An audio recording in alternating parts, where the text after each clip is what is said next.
안녕하세요. 주초영입니다. 오늘 강의는 폭발물과 화학기술의 발전, 알프레드 노벨을 중심으로 살펴보는 시간을 갖도록 하겠어요. 이 알프레드 노벨 이전에 폭발물과 화약의 발전에 대해서 먼저 살펴보도록 하죠. 이 초기 화약의 발명과 확산에 대해서 살펴보도록 하겠는데요. 화약의 기원은 9세기 중국이라고 보시면 될 것 같습니다.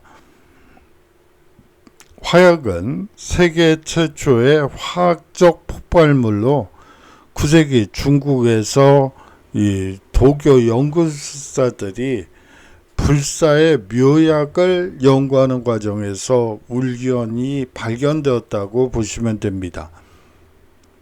화약은 황, 탄소, 질산칼륨을 혼합해서 만든 물질로 불을 붙이면 급격한 연소와 가스를 방출하며 폭발적인 힘을 발생시켰다고 보시면 되죠. 10세기 송나라에서는 이 화약을 이용한 화살을 개발하게 되고요. 화창염이라고 해서 화염창이라고 하죠. 죄송합니다.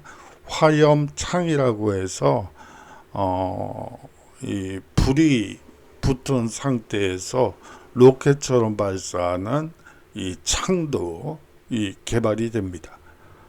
뿐만이 아니고 12, 13세기에 원나라 시대에 화약을 이용한 대포, 로켓, 폭탄이 등장하게 되죠. 13세기 말에는 몽골 제국의 확장과 함께 화약 기술이 이슬람 세계와 유럽으로 전파되기도 합니다. 이 당시 화약의 특징은 저맛이 폭발이 아닌 빠르게 연소하면서 강한 가스를 방출하는 성질을 가지고 있었습니다. 이를 이용해 추진체, 즉 로켓, 그리고 폭발물, 대포와 수류탄, 그리고 발화장치, 화염병 등 다양한 무기 개발이 이루어지게 되죠. 화약의 유럽 전파와 군사적 발전을 살펴보면요. 13세기 말에 실크로드를 통해 화약이 중동과 유럽으로 유입되고요. 14세기 유럽에서 화약을 이용한 화포가 등장하면서 전쟁의 양상이 변화되게 됩니다.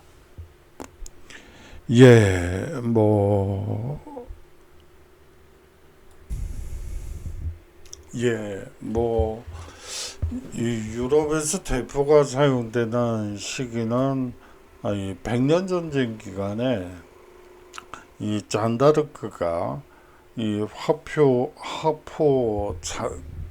대포 장인이라는 설도 있습니다. 그때 유입된 걸로 보이고요. 잔다르크와 관련해서는 여러 가지 이야기들이 지금도 회자되고 있긴 하지만, 요 근래 나오는 학설 중에서 가장 신빙성 있는 얘기 중에 하나는 잔다르크의 아버지가 결국은 대포 장인이었고 그 기술을 제대로 이어받았던 잔다르크가 화포를 사용하게 되면서 결국은 영국을 물리치게 됐다라는 것이 요 근래 학계의 이 경영이라고 보시면 될 것 같아요. 그래요. 약간 옆으로 새긴 했지만 관련이 있는 것 같아서 한번 말씀을 드렸고요. 14세기에 유럽에서 화약을 이용한 화포가 등장하면서 전쟁의 양상이 변화되게 됩니다. 그렇다고 해서 여러분들이 요새 사용되는 대포라든지 그런 것을 연상시키면 안 돼요. 장전 시간이 무려 1시간이나 걸리는 대포라고 보시면 될 것 같아요. 예, 장전 시간 1시간이라. 이야, 이거 뭐 그거 가지고 그런 구닥다리 무기 가지고 이게 전쟁에서 큰 반향을 일으켰다고 보기는 어렵겠죠.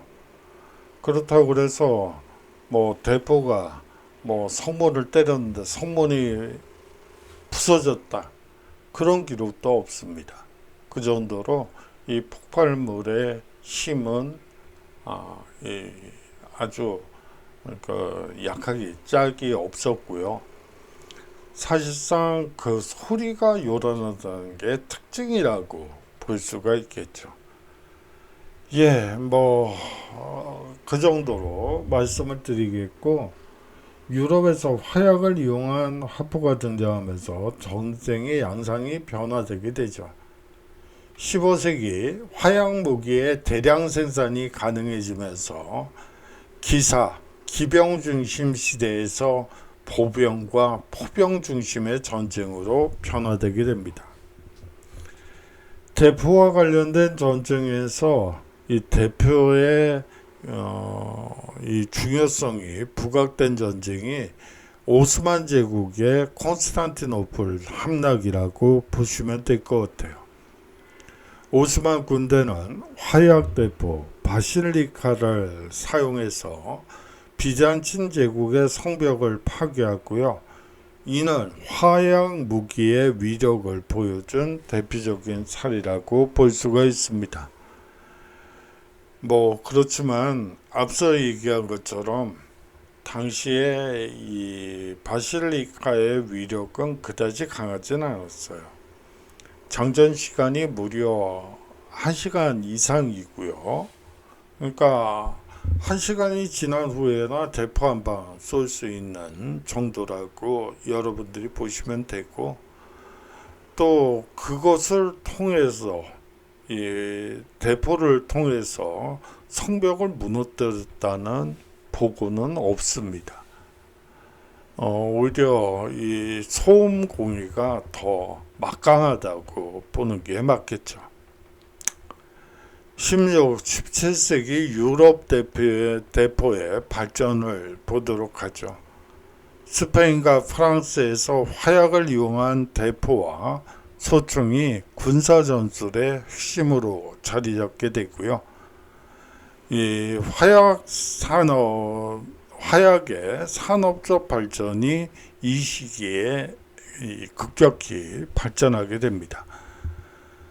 이 화약은 군사적 용도만이 아니라 이 건설과 강산 작업에서도 활용되고요. 16세기부터 광산 채굴 작업에서 화약이 사용되며 채굴 기술이 발달하게 됩니다. 화약의 발명은 군사적 혁명을 이끌었고 유럽의 대항해 시대의 산업 발전에 기여하기도 하죠. 하지만 화약은 여전히 폭발력이 아주 약했고요. 습기에 약하고 폭발 속도가 느려 이 정밀한 사용이 어려운 문제점이 있었습니다. 19세기에 이 화학 기술의 발전과 이 새로운 폭발물 개발이 이 점진적으로 발달하게 되죠. 이 18세기 화학기술 발전으로 화약의 품질 개선과 폭발력 증가가 이루어지게 됩니다. 18세기 중반 프랑스와 영국에서 화약 제조법이 개선되며 폭발력이 증가했고요. 정제된 질산 칼륨을 사용하여 폭발 속도를 높이고 더 강력한 화약을 생산할 수 있게 됩니다. 그러나 여전히 폭발력이 제한적이며 제어가 어려운 문제점이 존재했죠. 나폴레옹 전쟁은 프랑스와 영국이 대량의 화약을 사용하며 군사작전을 수행했고요. 미국 독립전쟁 중에도 화약을 이용한 대포와 머스킷, 소총이 전쟁에서 핵심적인 역할을 수행하게 됩니다. 이렇게 되면서 화약의 산업적 사용이 증가하게 되죠. 광산 채굴, 터널 공사, 운하건설 등에서 화약이 사용되며 이 산업 발전에 기여하게 되긴 하지만 이 폭발력이 약하고 불안정하며 더 강력한 폭발물이 필요하게 되는 계기이기도 합니다. 19세기 초 새로운 폭발물 개발 시도가 있게 되는데요. 과학자들은 기존 화약보다 강력한 폭발력을 가진 화합물을 연구하기 시작하는데요. 19세기 초반 질산과 유기물 반응을 통한 새로운 폭발물 연구가 진행되게 됩니다. 그 와중에 크리스티안 쉐베이는 니트로셀룰로스를 이용해서 새로운 폭발물을 만들게 되는데요. 니트로셀룰로스는 이 면화에 질산을 반응시켜 만든 강력한 폭발물이라고 보시면 됩니다. 하지만 지나치게 불안정해서 실제 사용이 어려웠다는 문제점을 가지고 있죠. 1847년에는 아스카니오 소브레로가 이 니트로그리세린을 활용해서 이 폭발물을 만들어내기도 합니다. 기존 화약보다 약 6배 강한 폭발력을 가지지만 매우 불안정해서 작은 충격에도 폭발을 하기도 하죠. 아주 불안정한 형태였다고 보시면 되겠습니다. 19세기 중반까지 니트로글리세린은 안전한 사용이 어려워 실용화되지 못했죠. 기존 화약보다 훨씬 강력한 폭발물이 개발되었지만 불안정하여 안전한 사용이 불가능한 상태였습니다. 안전성과 폭발력을 동시에 확보할 수 있는 새로운 폭발물이 필요했던 것이죠. 알프레드 노벨의 출생과 폭발물 연구, 그리고 1864년 이 노벨이 개발한 폭발물이 폭발하면서 사실 동생이 죽는 그러한 사고가 발생하기도 합니다. 알프레드 노벨의 출생과 초기 연구를 보도록 하죠. 이 노벨의 과학적 배경을 한번 살펴보겠는데요. 그 아버지인 임마누엘 노벨은 군사용 기뢰와 화약 제조업에 종사하던 공학자로 아들에게 과학과 공학을 가르치기도 합니다. 알프레드 노벨은 스웨덴, 러시아, 프랑스에서 교육을 받으며 화학과 물리학을 심도 있게 공부했고요. 특히 화학 반응과 폭발 현상에 관심을 가지며 폭발물 연구에 몰두하게 되죠. 니트로그리셀린 연구를 시작하게 되는데요.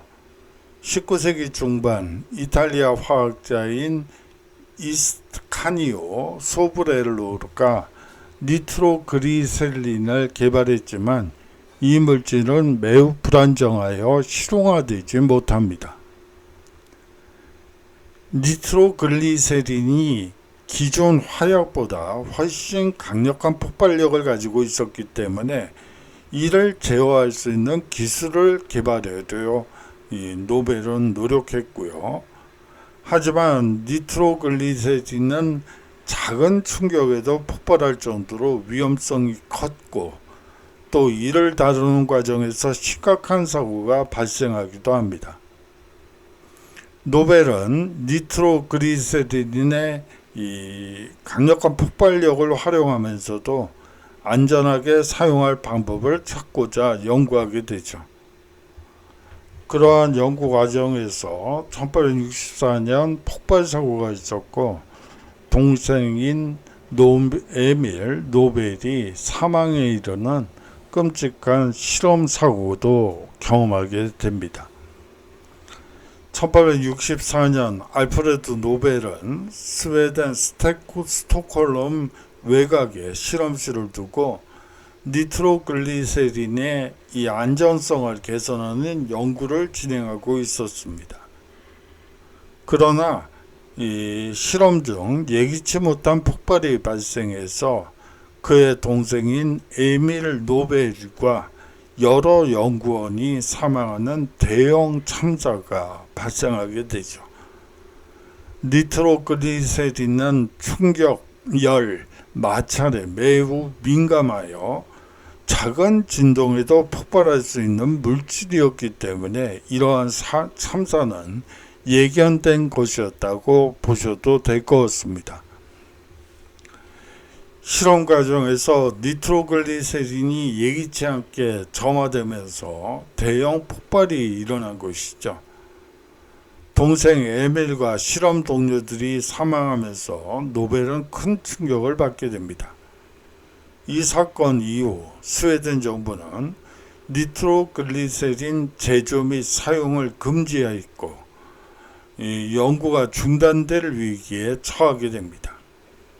하지만 그는 더 안전한 폭발물 개발의 필요성을 절감하고 연구를 지속하기로 결심하게 되죠. 이 폭발물 사고 이후 동생이 갑자기 죽는 이러한 실험실 사고가 있은 이후에 이 노벨의 연구 방향이 변화되게 되는데요. 니트로글리세린을 안전하게 사용하는 방법을 연구하기 시작합니다. 노벨은 폭발 사고 이후에도 니트로글리세린을 안전하게 다룰 방법을 찾는 데 집중하고요. 그는 이 니트로글리세린의 폭발력을 유지하면서도 안전하게 운반하고 보관할 수 있는 방법을 모색하게 됩니다. 먼저 니트로글리세린을 흡수할 수 있는 이 다공성 물질인 규조토에 니트로글리세린을 흡수시켜 안전하게 보관할 수 있도록 개발하죠. 이를 통해 1867년 다이너마이트를 발명하여 특허를 출원하게 됩니다. 다이너마이트는 기존 화약보다 훨씬 강력하면서도 비교적 안전하게 사용할 수 있는 폭발물이 되게 됩니다. 결과적으로 다이너마이트는 건설, 채굴, 철도공사 등에서 필수적인 기술로 자리잡게 되고요. 동시에 군사적 용도로 사용되면서 윤리적 논란이 발생하는 계기가 됩니다. 먼저 다이너마이트 개발과 상업성, 상업화, 그리고 산업적 활용에 대해서 먼저 살펴보도록 하죠. 다이너마이트 개발과 상용화를 한번 보도록 하겠습니다. 작은 충격이나 온도 변화에도 폭발할 수 있어 안전한 운반과 사용이 이 당시의 화약물질에선 불가능했습니다.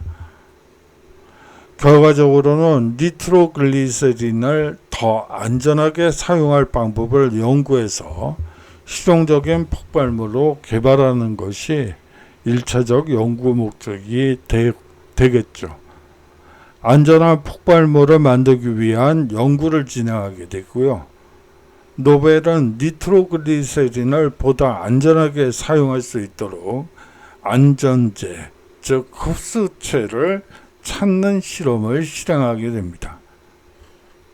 그는 여러 가지 물질을 시험한 결과 규조토가 니트로글리세린을 흡수하면서도 폭발력을 유지할 수 있다는 사실을 발견하게 되죠. 이를 통해 니트로글리세린을 규조토와 혼합해서 보다 안전한 고체 폭발물을 개발하게 됩니다. 1867년 다이너마이트라는 이름으로 이 특허를 출원하고 상용화를 시작하게 되죠. 그렇다면 이 다이너마이트라는 것은 기존의 이 화약 물질과 어떻게 다를까요? 기존 화약보다 폭발력이 강력하며 비교적 안전하게 취급이 가능했다는 점이 장점이었습니다. 아울러서 운반 및 보관이 용이하며 산업적 군사적 활용이 가능했다는 점이죠. 여기에 폭발물을 유도하기 위해 내관을 추가해서 총재된 방식으로 사용할 수 있도록 설계되었습니다. 결과적으로 다이너마이트는 이 기존 화약보다 훨씬 강력하고 안전하며 조작이 용이한 폭발물로 빠르게 시장에 확산되었고요. 노벨은 세계 각국에 다이너마이트 제조 공장을 설립하며 산업화를 이루어내기도 합니다.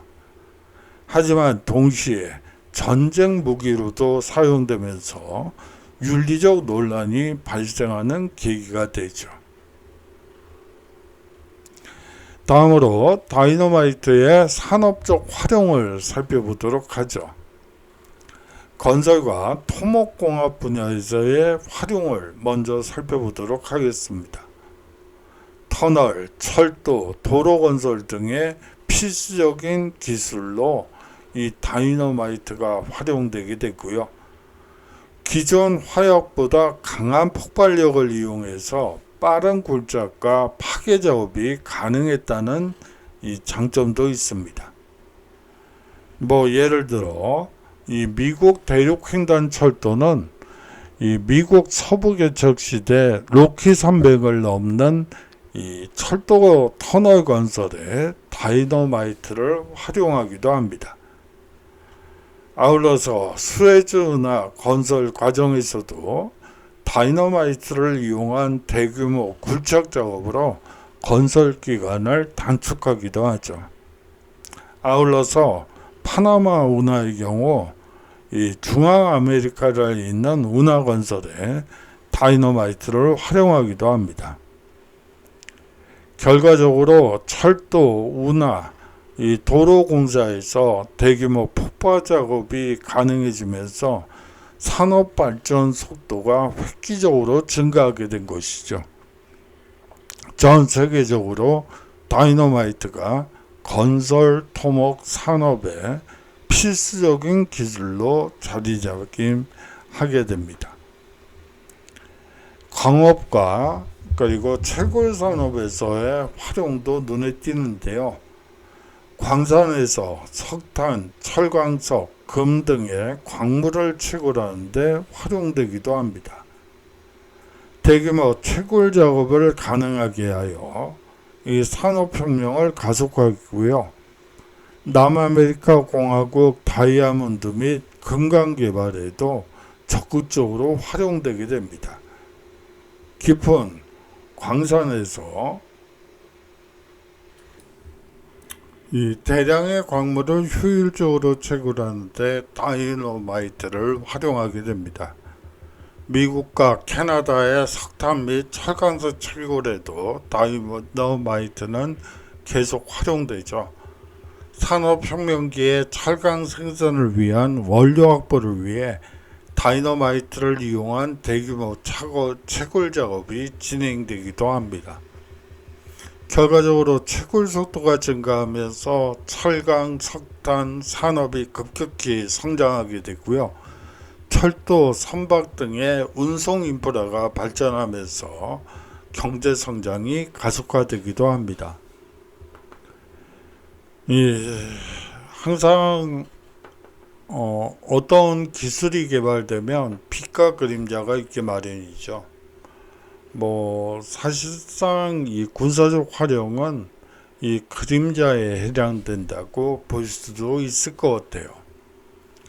이 다이너마이트는 원래 산업적 목적으로 개발되었지만 곧 군사적 목적으로 사용되기 시작합니다.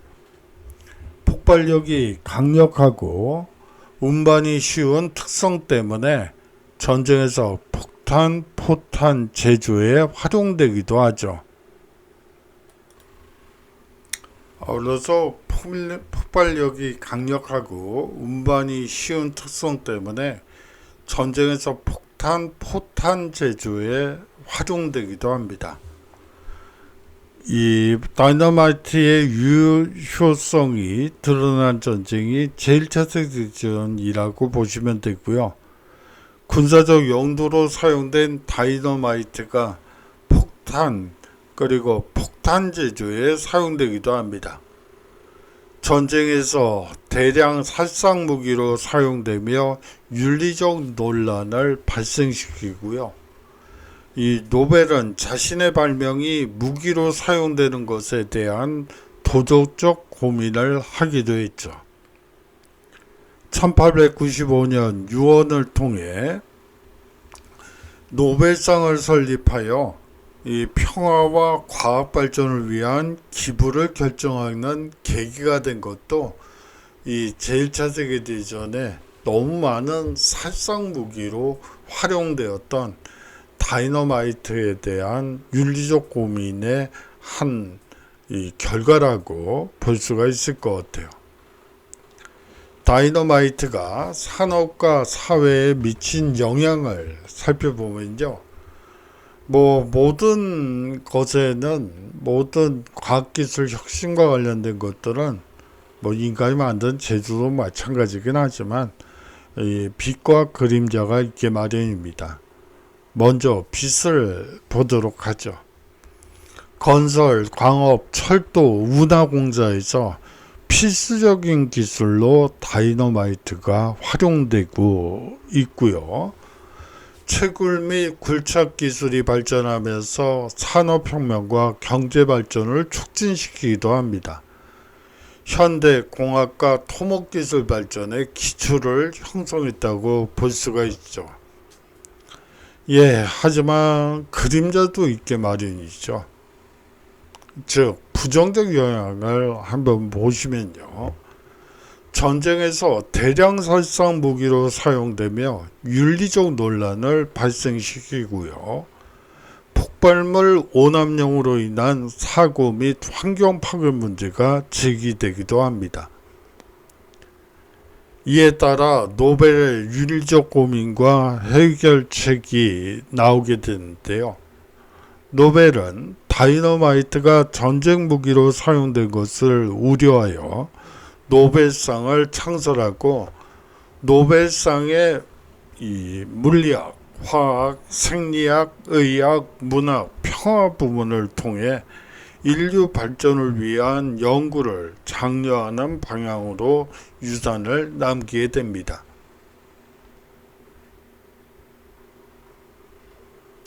제1차 세계대전에서 다이너마이트와 유사한 폭발물의 군사적 활용에 대해서도 한번 살펴보도록 하죠. 제1차 세계대전에서 폭발물 기술의 발전과 활용이 아주 본격화되는데요. 이 곡포탄과 이 다이너마이트 계열 폭발물 사용을 살펴보도록 하겠습니다. 전쟁 중 포탄과 폭탄의 폭발력을 증가시키기 위해 다이너마이트를 개량한 폭발물이 개발됐고요. 기존 화약보다 강력한 폭발력을 가진 폭발물이 전쟁의 판도를 변화시키기도 합니다. 대표적인 것이 1864년에 개발된 TNT라고 볼 수가 있는데요. 제1차 세계대전에서 본격 사용된 전략무기라고 보시면 될 것 같아요. 여러분들이 제1차 세계대전 그러면 사실상 그 전쟁이 현대 이 과학기술의 관점에서 봤을 때는 별거 아니라는 생각도 들 것 같아요. 하지만 그 당시에 신형 무기들이라는 것은 당대 기술의 이 집약체라고 볼 수가 있겠죠. 소위 말하는 화학 물질도 이 전쟁 무기로 활용이 됐고요. 또 이 참호전이 만들어지는 것도 화학 물질, 화학 공격, 생화학 공격을 대비하기 위해서 참호를 팠다고 보셔도 무관할 것 같아요. 화학무기가 뿌려지면 방독면을 껴야 되죠. 이 방독면을 끼는 시간을 확보할 필요가 있습니다. 그거를 위해서는 참호가 필요했던 거라고 여러분들이 이해하시면 되고요. 뭐 수업 시간에 가끔 말씀을 드렸던 걸로 기억을 하는데, 이 생화학 공격이 있을 시에는 사람만 문제가 되는 게 아니에요. 군견, 군 비둘기, 뭐 군에서 활용하는 모든 이 생물체들이 다 위험에 봉착한다고 볼 수가 있죠. 그에 따라서 이 비둘기에 맞는 방독면, 군견에 맞는 방독면이 개발되기도 합니다. 예, 뭐 그래요. 이 전쟁이라는 게 참 어서야지 되는 거긴 하죠. 안 일어나면 좋긴 한데 일어나면 반드시 이겨야 돼요. 참 그게 문제죠. 지는 순간 노예가 될 수밖에 없기 때문이죠. 우리의 입은 지는 순간 닫아야지 돼요. 말하지 못하게 되는 거죠. 자유가 없어지는 거고요. 예, 뭐 이 TNT는 다이너마이트보다 안전성이 높고 저장과 운반이 용이해서 군사적 활용도가 높았습니다. 폭발력이 강력하면서도 비교적 안전해서 포탄, 폭탄, 어뢰, 지뢰 등에 널리 사용되기도 하죠. 그 다음으로 도입되는 것이 아마톨이라고 보시면 되는데요.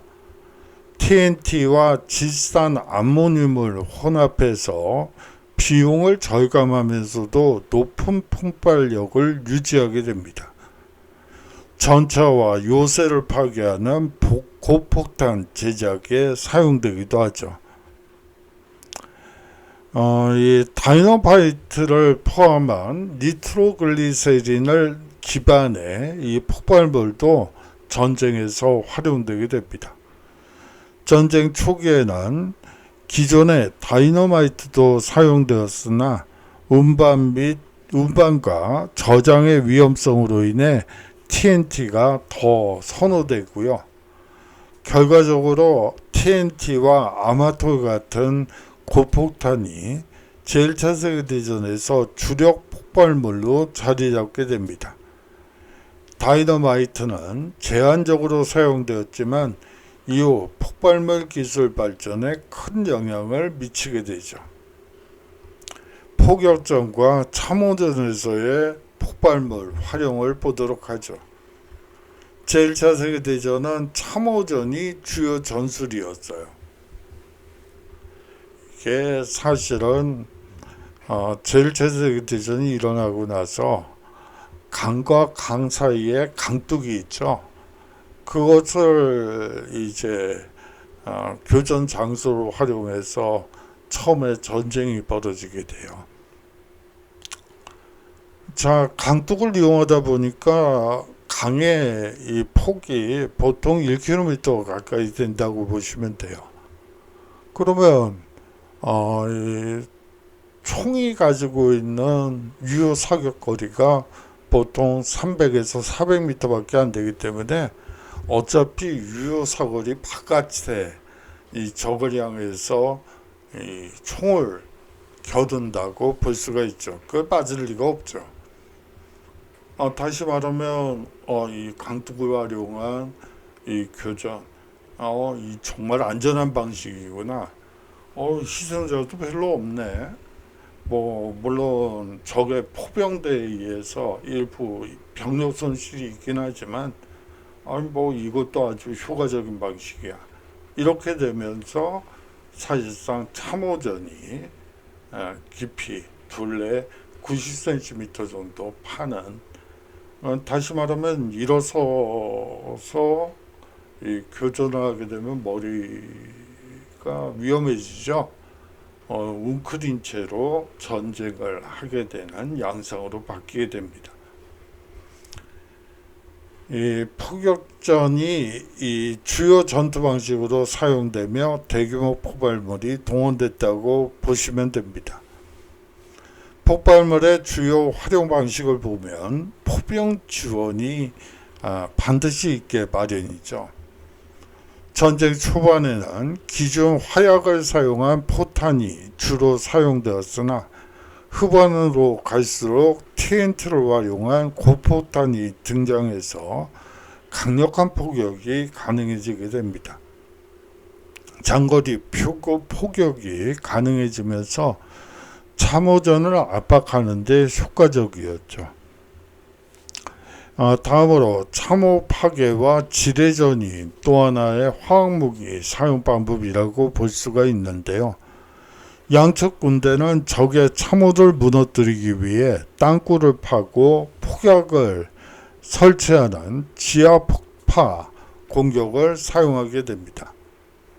1917년 메시네스 전투에서 영국군은 TNT와 아마토를 이용해 독일군 참호 아래 대규모 지뢰를 폭파해서 10,000명 이상의 병력을 전사시키는 전과를 누리기도 하죠. 결과적으로 폭발물의 위력이 전쟁 양상을 바꾸면서 방어 중심의 참호전에서 공세적인 포격전이 점점 중요해지게 됩니다. 대규모 화학 폭발이 가능해지면서 전쟁 피해가 더욱 커지고 장기화되기도 하죠. 다음으로 이 항공 폭격과 폭발물 사용 확대가 또 하나 두드러지는 특징 중에 하나죠. 제1차 세계대전은 역사상 최초로 항공기가 전투에서 폭격 임무를 수행한 첫 전쟁이라고 보시면 될 것 같아요. 비행기가 폭탄을 투하하는 방식이 등장하면서 전쟁에서 폭발물의 역할이 더욱 커지게 됩니다. 항공 폭발물 사용 사례를 보면 1915년 영국 런던 공습을 예로 들 수 있는데요. 이 독일군은 체펄린 비행선을 이용해 영국 런던과 프랑스 파리를 공습하면서 폭발물을 투하하게 됩니다. 1917년 프랑스 및 벨기에 전선에서도 활용이 되는데요. 독일군과 연합군 모두 항공기를 이용해 전방 지역의 참호와 요새를 포격하게 됩니다. 결과적으로 공중 폭격 개념이 도입되면서 현대 공군의 기초가 마련되었고요. 제2차 세계대전에서는 본격적인 전략 폭격으로 발전하여 도시 전체를 파괴하는 무기로 진화하게 되죠. 제1차 세계대전에서 폭발물 사용이 남긴 영향을 살펴보도록 하죠. 다이너마이트와 TNT 같은 폭발물이 대규모 살상을 초래하면서 인류 역사상 가장 많은 사상자가 발생한 전쟁 중 하나가 제1차 세계대전이라고 보시면 됩니다. 폭발물로 인한 참호전과 포격전이 장기화되면서 전쟁의 양상도 변화되게 되죠. 제1차 세계대전에서 전투로 인한 사망자가 무려 900만 명 이상이 발생하게 됩니다.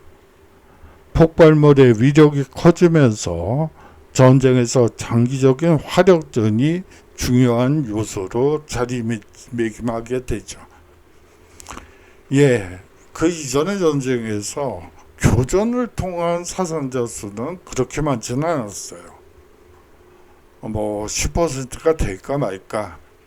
나머지는 오히려 수인성 전염병으로 인한 사망자 수가 사실상 교전으로 인한 사망자 수보다 훨씬 더 많았다. 거의 90%가 수인성 전염병으로 죽은 환자들이다. 라고 보는 게 정설이죠. 그런데 이제는 전쟁의 양상마저도 전쟁 교전 중 사망하는 자의 숫자가 900만 명에 이르게 됩니다. 뭐 어느 정도로 처참한 전쟁이 제2차 세계대전이냐 하면 이 3, 40대 젊은이, 2, 30대 젊은이들이, 남자들이 제자도 전쟁터로 끌려갔다고 보시면 돼요. 그건 뭐 독일이든 영국, 프랑스든 벨기에든 네덜란드든 할 거 없고요. 뭐 영국도 마찬가지라고 보시면 돼요. 20, 30대 젊은이들 중에 4분의 1이 전사를 하게 돼요. 아휴, 진짜 생떼 같은 자식들이 죽어나간 거죠. 제2차 세계대전이 발발했을 때 반전운동이 그렇게 심했어요. 왜냐하면 제1차 세계대전 때 그 많은 젊은이들이 거의 25%가 넘는 젊은이들이 전사를 하게 되죠. 그 다음에 이 경제 회복도 상당히 늦어지는 이유 중에 하나가 이 젊은이들이 전쟁터에서 너무 많이 죽었기 때문이죠. 뭐 아까 4분의 1이 전사했다고 했는데요. 또 4분의 1은 부상자예요. 다리를 못 쓴다거나 팔을 사용하지 못하는 불구자라는 표현은 요새 쓰면 안 되는데, 뭐 전쟁의 양상을 얘기하는 거니까 그렇게 표현해도 될 것 같네요. 이 몸을 제대로 가눌 수가 없게 되죠. 다시 말하면 생떼 같은 자식들 절반이 병신이 된 거예요. 죽거나. 거기다가요, 20, 30대 젊은 남성들의 또 나머지 25%는요, 사실상 전쟁 후 스트레스 장애라고 하는 정말 고통스러운, 뭐 그때 차라리 죽는 게 낫지 않았을까 하는 생각이 들 정도로 이 공황 상태에 빠지게 됩니다. 다시 말하면 4분의 1 정도의 이 정상적인 활동할 수 있는 인원만 남고 20, 30대 젊은이들 태반이 75%가 비경제 활동 인구로 전락하게 되죠. 전쟁이 끝난 후에 복구 작업을 한다고 해도 사실상 젊은이들의 숫자가 어느 정도 돼야지만 경제 발전이 이루어지는데, 뭐 사실상 초토화가 됐다고 얘기해도 될 것 같습니다.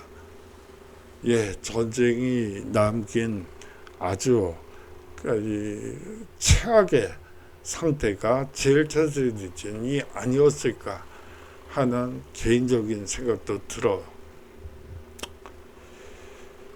전후 군사기술 발전과 현대 폭발물 개발을 보도록 하죠. 제1차 세계대전 이후 폭발물의 파괴력이 증가하게 되고요. 폭발물 기술이 단순한 고포탄에서 핵폭탄, 미사일 기술로 발전하게 됩니다. 제2차 세계대전에서는 폭발물 기술이 더욱 발전해서 전략 폭격기와 원자폭탄이 등장하기도 하죠. 현대전쟁에서는 스마트 폭발물, 정밀유도 폭탄 등으로 발전하게 하여 정확도가 높아지기도 합니다. 아울러서 폭발물의 평화적 활용과 지속 가능성이 연구되는 계기가 마련되기도 합니다. 제1차 세계대전 이후 군사적 활용뿐만 아니라 산업, 과학 분야에서도 폭발물 기술이 응용되기도 하죠. 광업, 토목, 공학, 우주기술 등 다양한 분야에서 폭발물 기술이 발전하게 되고요. 현대과학에서는 폭발 기술을 이용한 인명구조, 우주탐사, 환경보호 연구도 진행 중입니다. 친환경 폭발물은 안전한 폭발물 저장 및 운반 기술이 발전하여 지속 가능한 기술로 변화되게 되죠.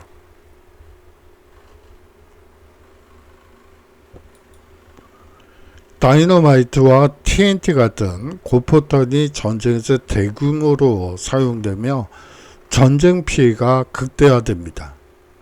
포격전, 지뢰전, 항공폭격 등 폭발물 사용 방식이 다양화되며 이 현대 전쟁의 기본 전술로 자리 잡게 되죠. 전후 군사기술 발전과 함께 폭발물 기술이 산업과학연구에서도 활용되며 지속가능한 방향으로 발전하게 됩니다.